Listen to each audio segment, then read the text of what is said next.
Bryan Callen is a longtime comedian, podcaster, and actor who is bringing those podcasting skills to Austin on Thursday, February 15th.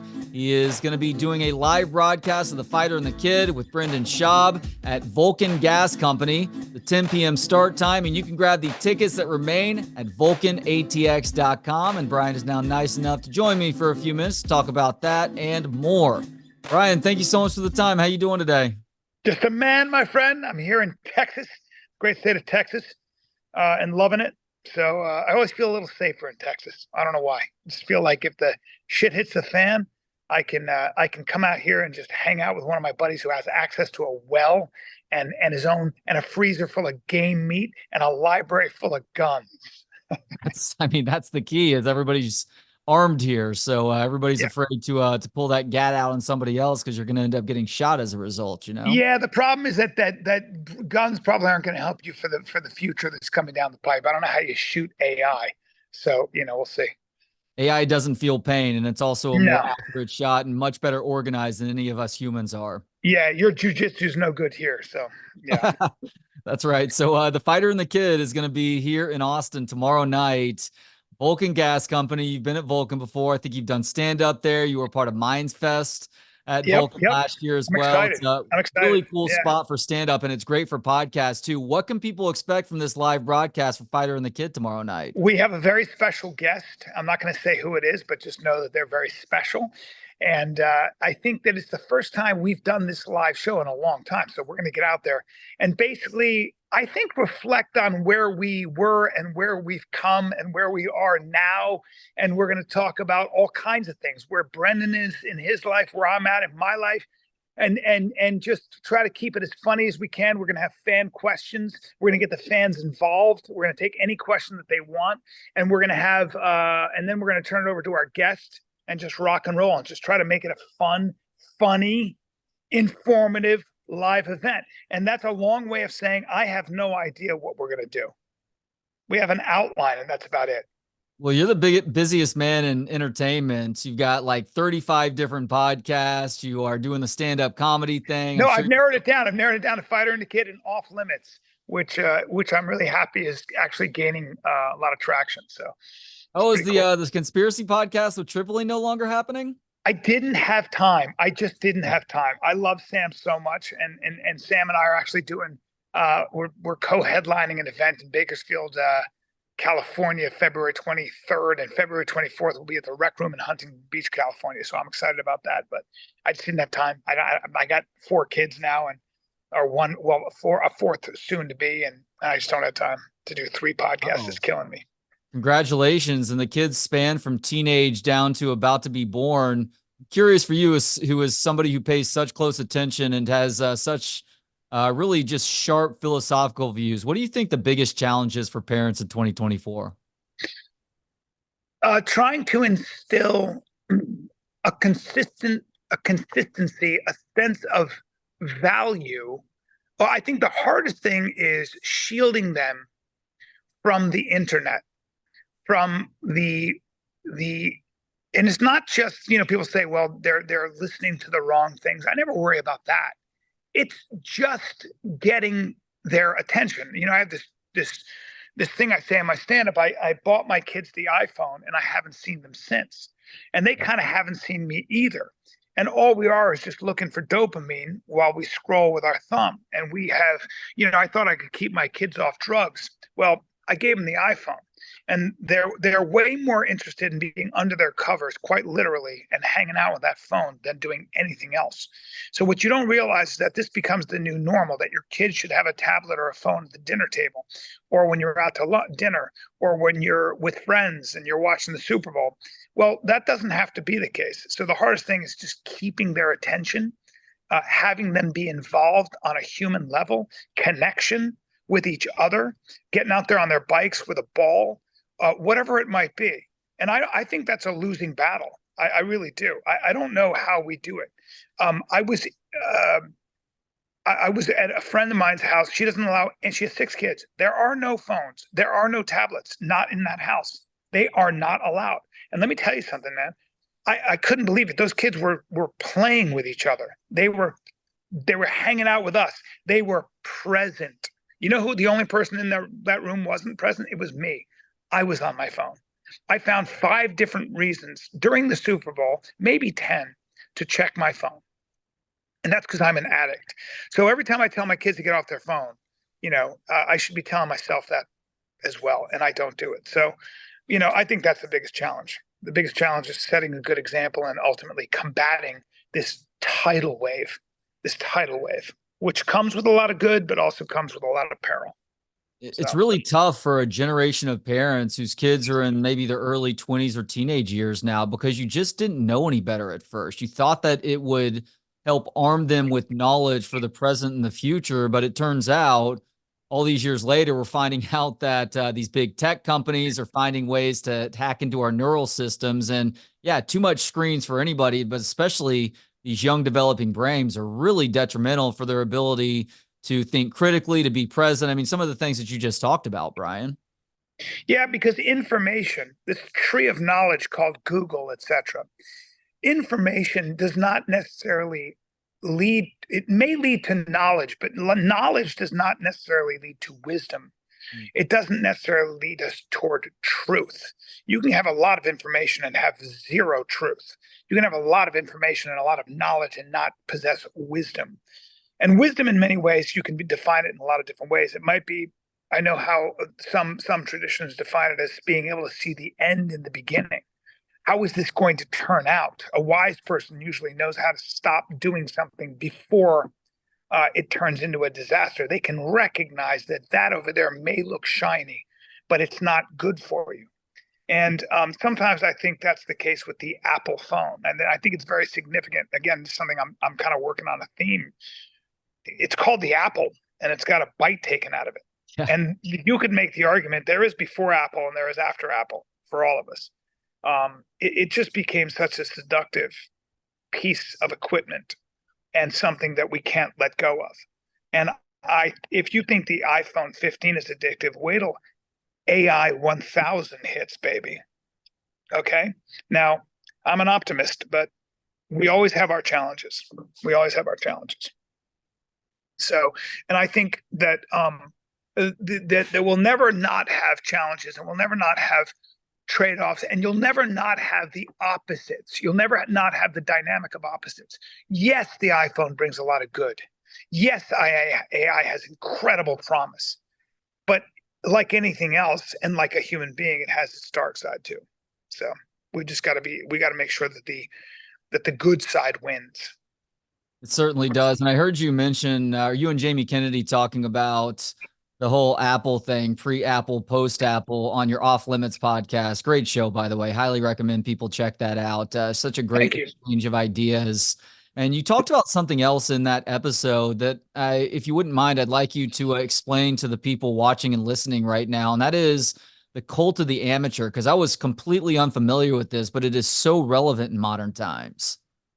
So the cult of the amateur is not, it's something I stole from somebody who I think wrote a book about it. And I think I interviewed the person a while back, can't remember his name, but it always struck me. I loved the saying cult of the cult of the amateur, because YouTube, there's an old saying that, opinions are like assholes. Everybody has one. And most people's opinions are not based on thought. They've not been earned. They are based on attitudes. And attitudes, what girds and undergirds an attitude is really an emotion. It's a bias that you kind of like sort of inadvertently or maybe even consciously absorbed, took on.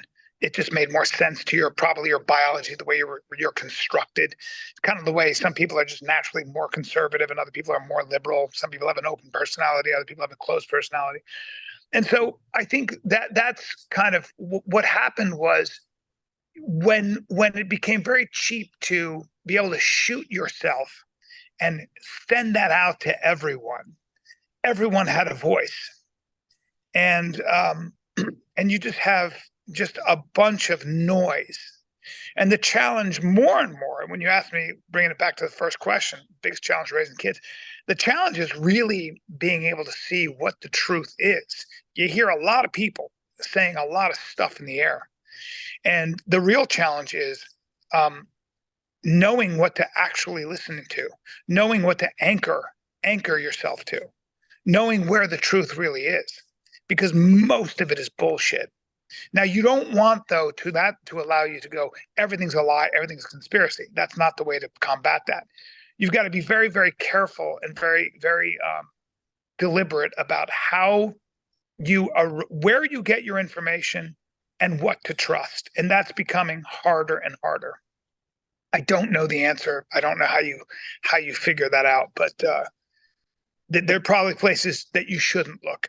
Anybody who is, it's like this, any expert who's telling you they have the one answer, okay, this might be it. Anybody who's telling you, if somebody tells you it's easy, it ain't real, run. Like I have a joke. If I read a self-help book and it's going to be one page and it's going to say, if it's easy, it ain't real. And I'm going to write a nutrition book. If it tastes good, it's probably not good for you. So spit it out. That's it. And the other maybe line in the book will be, it takes forever because it's supposed to. So anytime you hear anybody who's a so-called expert telling you that all you have to do is this one thing, these three things. Anytime you hear somebody telling you that the way to get rich is by doing just these three things, anytime you see somebody selling you salvation, selling you longevity, selling you wealth, you might want to run. You might want to run because at the end of the day, they're selling you something like the version of their penis. So that would be, just have a good metric. Have a good metric. Most of life is, I don't know, sometimes, maybe, it depends. That's the best way to do it. So thinking about the idea that things that are really easy are usually too easy to be true. I think that gets back to something that I think about as a parent of a 9 and 7-year-old. And you're right, by the way, like I've already told my kids, I know half your class has screens and you're on screens half your day at a really good public school too, by the way, which is infuriating. But you guys need to prepare yourselves to not have any form of cell phone, I don't know, until high school. And that first cell phone that you're going to get is probably going to make phone calls and send text messages, and that's going to be it. But I struggle with this as a parent of a 9 and 7-year-old who wants to give my kids a good life, want to give them this comfortable life. And every generation has a little bit easier than the previous generation. And as a result, I think it's up to us as parents, if we're doing it right, to find the proper ways to challenge our kids. Sports can do that because it teaches teamwork and it teaches the need to really focus on something and work hard to get better at something. I'm trying to come up with other good ways to challenge kids, though, that aren't necessarily putting them in some sort of extreme harm in the process. Just get really good at something. It doesn't have to be sports, man. It could be the guitar.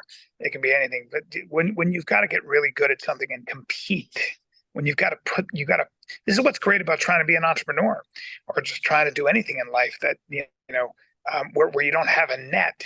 There's this great video on Instagram that says, burn all the boats, burn them all to the fucking ground, burn every single boat. In other words, it comes from the story of, I think it was when a Spanish conquistador came into the New World and he burned all the boats. He goes, we're settling this. We're settling this land. It's all or nothing, motherfucker. And that idea is interesting. When my mother asked me when I decided to be an actor, and she said, what's your game? What's your plan B? Like, don't you have a backup? Shouldn't you go to law school or get a business degree in case this doesn't work out? And I said, oh, no, I don't play that game. If I don't do this, then I can't do anything else because I just can't stomach doing any of that other stuff. I have to succeed. I mean, I have to, because if I don't, I think I don't want to be alive. Like that's how desperate I was to be successful as an actor. I'm serious. When I auditioned for Mad TV, I got that part, not because I was experienced, not because but because I had to. I mean, it was life and death for me. Practically. I'm not joking. I knew I couldn't get back on that plane and go back to my apartment in Hoboken, New Jersey with linoleum floors over a Chinese food restaurant. I couldn't do it. I couldn't go back to being a temp at Goldman Sachs or wherever the fuck I could get a job. I couldn't do it. I couldn't. I physically couldn't. I had to get on TV. I had to be a professional actor. I had to quote unquote make it. And I used to always say that to people. I go, you want to get into this business, you're competing against people as desperate as I am. And you're not going to do it otherwise. It's why you hear these tennis players. I know friends who are on the pro circuit, and I go, well, you didn't. They were like, they were like 1,000 in the world or whatever. Or maybe that's a huge accomplishment when it comes to tennis. You talk to them, and they're like, I just couldn't compete with the Russian, Serbian, Croat kids who had only that as an option, who lived in a van with their dad, who was their coach, and it was either this or nothing. You're not competing with people like that. It's why Khabib Nurmagomedov from Dagestan, he had fighting or a factory job somewhere in the Caucasus Mountains. Okay, that's it. You have two options. So there's something about desperation. Yeah. How much of a desire do you still have to act? Because you've obviously, you are a prolific podcaster at this point. You do a great job with the stand-up too. I mean, do you even care about acting at this point? Not as much. I never have, to be honest with you. It's a hard thing to admit. But I'm writing a script right now I'm excited about. But I like writing. I like writing. The acting is secondary. It's fun. It's fun. If there's a part for me in this movie, I'll do it. But overall, I like stand up. I like the writing process. I like solving creative problems. I like coming up with ideas. So that's hunger to succeed as an actor was less about doing it as an actor and more just a desire to entertain people. Is that what it was? Yeah, I just wanted to. I had a different idea of what acting was, but yeah, I was so moved by movies. I'm so moved by De Niro and Pacino and Walken. That's my generation. I just wanted to be. I was like, how do I get involved with that? How do I work with people like that? Like, I watched Raging Bull and I couldn't take it. I couldn't take it. It was so good. I watched like The Deer Hunter, that Russian roulette scene. I was like, dude, like I felt so deeply. I just wanted to figure out it was such a mystery to me.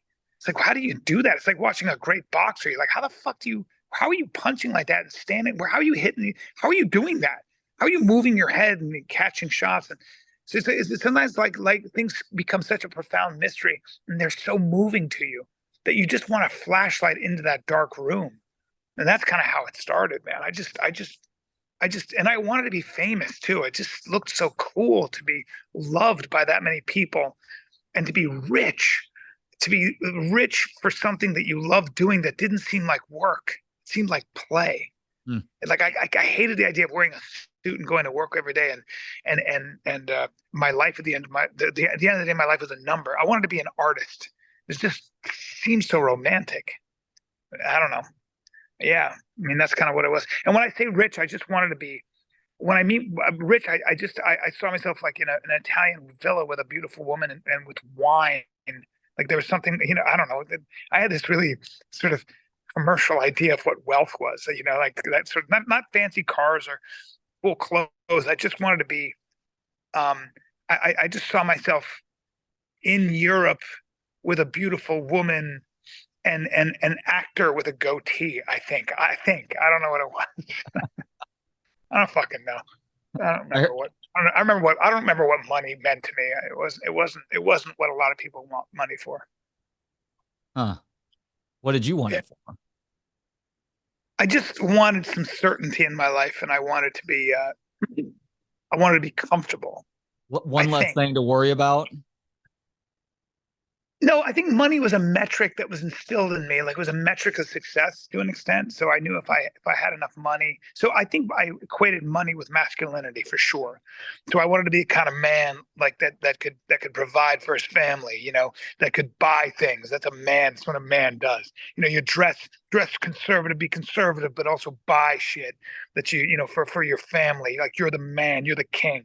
You don't have to work for anybody else. I just got a thick wad of cash. My grandfather was like that. My father, to an extent, was like that too. He was the guy, the decision maker. He paid for things, and that was hugely important to me. And my mother instilled that a man who can't pay the bills isn't a man. A man who has to rely on his wife is not a man. That was my mother. That was an Italian, old school Italian ethos that I really truly absorbed, and I've never let go of ever. I mean, my wife is a badass. She owned her own house. She had an amazing job, but I pay the bills now. She raises my children. It's Pay not the easy, bills. but You pay the yeah. bills in part through the stand-up comedy. I think I heard you mention to Jamie Kennedy that you're close to shooting that next stand-up special. Have you figured out the general philosophy of that next special yet? And if Yes, so, I what have. is it? Yes, I have. Yeah, I have.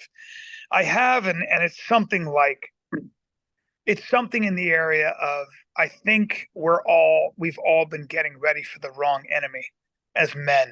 We're spending a lot of time, you know, uh, doing our war games, and the war is going to be very different, and the enemy is going to be very different. So, and all of us are going to be left with our pants down with a bunch of rusty weaponry. It's like we're kind of taking a knife.